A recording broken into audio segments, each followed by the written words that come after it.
Seigneur, ouvre mes lèvres. Et ma bouche publiera ta louange.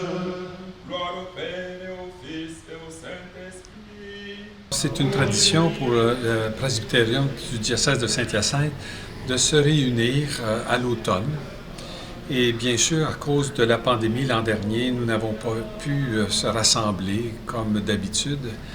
Et on a retrouvé ce site champêtre, ici à la Montagne Coupée, pour vivre un temps à la fois de fraternité, mais de ressourcement, et également d'envisager un peu la vie de notre Église, en partageant nos soucis, nos joies, nos peines. Et à cet effet, nous sommes accompagnés d'un professeur d'université, l'Université de Laval, à Québec, Yves Guérette, qui nous avait accompagnés il y a 2 ans et qui, à nouveau, revient cette année pour nous aider à mieux identifier les défis, les enjeux auxquels on doit faire face.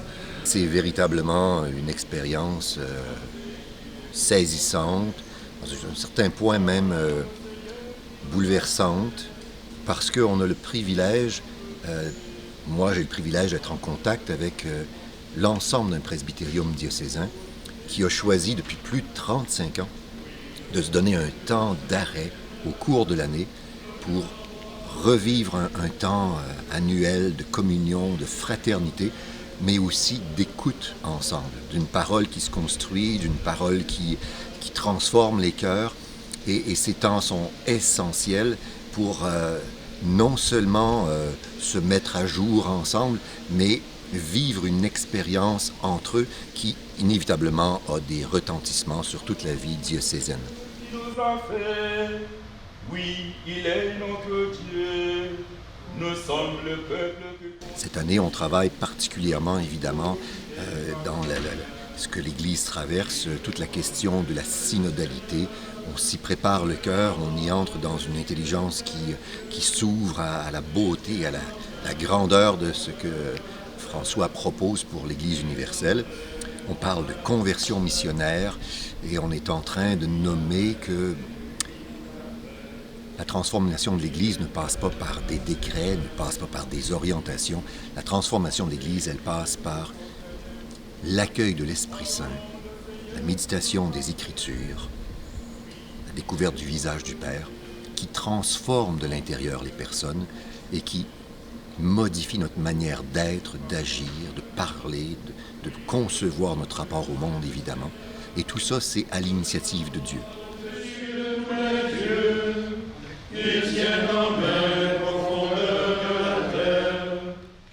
Si Jésus envoie ses disciples 2 par 2, c'est pour aller avec la phrase qu'il dira un jour, « C'est à l'amour que vous aurez les uns pour les autres qu'on vous reconnaîtra comme mes disciples. »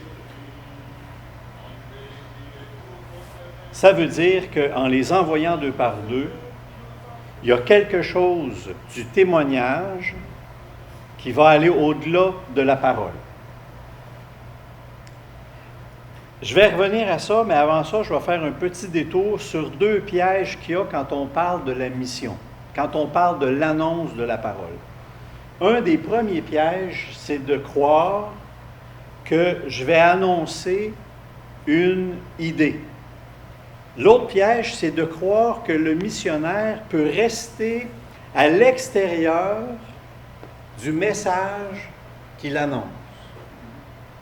J'aimerais ça, j'ai aimé l'expression de Yves tantôt quand il disait, là, si j'avais une parole à laisser, là, j'aimerais ça au moins qu'on tienne ça. En Église, le messager lui-même, il est bonne nouvelle. En tout cas, c'est la conversion qu'on est invité à vivre. Et moi, Seigneur, tu me réponds, aucun parmi les dieux n'est comme toi, et rien n'est comme tes œuvres. Toutes les nations que tu as faites viendront se prosterner. C'est aussi une occasion d'être en communion fraternelle et de prière avec les moines ici à Val-Notre-Dame, puisque, entre autres, nous avons l'occasion, à cause de la proximité du lieu, de rendre visite aux moines et d'avoir un échange avec, par exemple, pour nous, c'était avec le père abbé, dont André Barbeau, qui nous a entretenus à la fois sur toute l'importance de se mettre à l'écoute, mais si on veut véritablement se mettre à l'écoute de l'Esprit Saint et des autres, il faut commencer d'abord et avant tout à être à l'écoute de notre intériorité. Tu m'as tiré de l'abîme des morts. Mon Dieu, les orgueilleux se lèvent contre Chaque homme dans sa nuit s'en va vers la lumière, et l'agneau le devance, lui ouvrant le chemin. Chaque homme dans sa nuit s'en va vers la lumière, mais dans l'ombre, il ignore qu'il est proche du jour. Chaque homme dans sa nuit s'en va vers la lumière, les ténèbres s'en trouvent sous le feu du pardon. Chaque homme dans sa nuit s'en va vers la lumière, mais sait-il qu'une foule est en marche avec lui? Chaque homme dans sa nuit s'en va vers la lumière, et déjà, il reflète le visage de Dieu. Chaque homme dans sa nuit. Père Tout-Puissant, à son Fils Jésus-Christ le Seigneur, à l'Esprit qui habite en nos cœurs, pour les siècles des siècles. Amen. Écoutez. La règle de Saint-Benoît commence par ce mot-là. Écoutez. Alors, on est assez familier, vous fréquentez les monastères depuis assez longtemps. Ça a dû vous être dit et répété. Et probablement qu'on a dû vous dire aussi que le dernier mot de la règle, c'est parvenias. Tu parviendras. Écoute et tu parviendras. Moi, je dis toujours aux moines, attention, c'est pas un livre de recettes, là. Ça ne veut pas dire que si tu écoutes en commençant, tu vas arriver à la fin. Parce que si c'est un livre de recettes, il n'y a pas beaucoup de place pour de la créativité puis de l'innovation. Or, dans la règle, il y a beaucoup de place pour de l'activité puis de l'innovation. La force de l'abbaye Val-Notre-Dame, c'est qu'on entend le silence.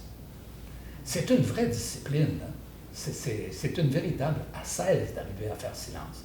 Mais c'est le seul moyen pour vraiment écouter. Je pense que ça a été la force des moines de Tibérine d'avoir été capables d'écouter la parole de Dieu parce qu'ils étaient quand même isolés par rapport à la chrétienté, par rapport avec des gens avec qui ils pouvaient faire des partages d'évangile. Mais ils étaient capables de partager avec leurs amis musulmans. Donc, ils ont appris à croiser la Bible et le Coran. Et je vous donne un exemple. La sourate 5.48. C'est un verset où, dans le Coran, on dit Dieu aurait pu nous créer avec l'uniformité. Mais il a voulu qu'on cherche l'unité à travers nos différends et nos différences. C'est magnifique.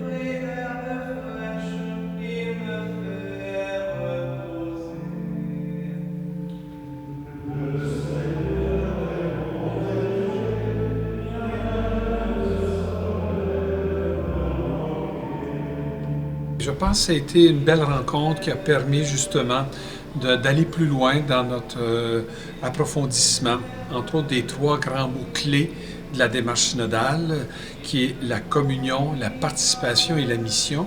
Et dans notre diocèse, bien sûr, nous allons participer à ce grand processus, à cette grande démarche proposée par le pape François, qui est repris dans tous les diocèses du monde entier, et entre autres où on mettra l'accent sur vraiment l'écoute de l'Esprit Saint, de nous écouter mutuellement les uns les autres et pour marcher ensemble par la suite pour faire Église.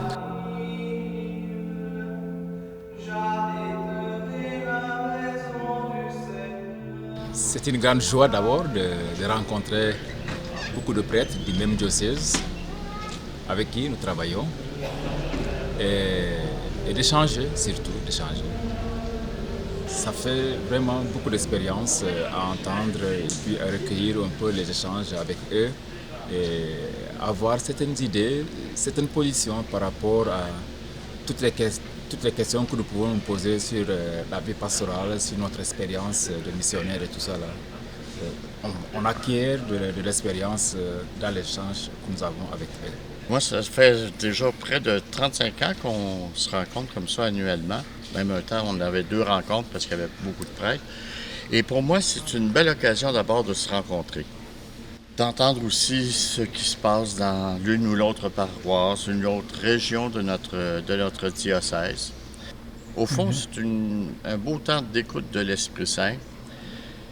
Et je vous avoue, moi, que depuis les 35 années, il y a eu toutes sortes de façons d'entrer en relation les uns avec les autres. Et puis, je regrette jamais d'être venu.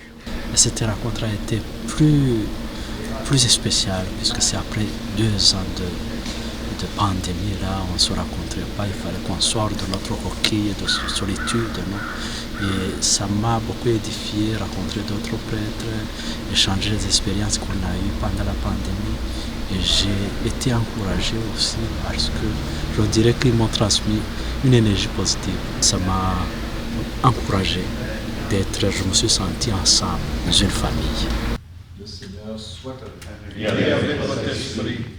Que Dieu Tout-Puissant vous bénisse, le Père. Après 18 mois de pandémie, Claude, comment tu les ressens, tes confrères prêtres? Je les perçois désireux de relancer, de reprendre contact avec l'ensemble et de permettre à un certain renouveau.